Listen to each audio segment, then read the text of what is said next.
Trinidad and Tobago Hockey is poised to take off as the local governing body seeks more international exposure for its teams. The national junior men's and women's teams recently competed at the Panam Junior Champs in Mexico, placing 5th and 8th respectively.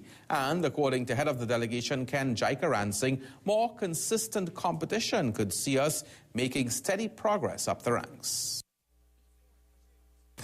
The Trinidad and Tobago teams occupied that bunch in the middle. They were one of that bunch in the middle, which conceivably tend to move up and down depending on how they perform at a particular stage in time.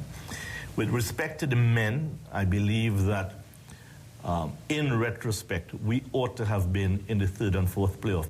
In terms of the women, I think that because of the mix that we went with, there were quite a number of younger players, inexperienced players and so on. The team ended lower than it ought to have come.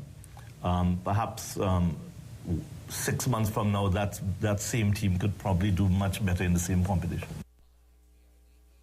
Those teams will form the nucleus of the senior national teams, which will compete at the World League Series that comes to TNT in November. 3rd Vice President of the Hockey Board, Garth Batiste, is hoping this creates the momentum necessary to move hockey into national focus. What the World League will do now is really highlight hockey, as they said, globally. Because what the FIH has done is realize that they have now this marketable, product. And it is really exciting. They've now decided that all the countries, all the hockey-playing countries can now play in this World League. And what they've done, the structure is really very simple. They've taken out the top-ranked teams. They get buys into round 3 and 4. But every single country is playing hockey will have an opportunity to get to an Olympics. Right.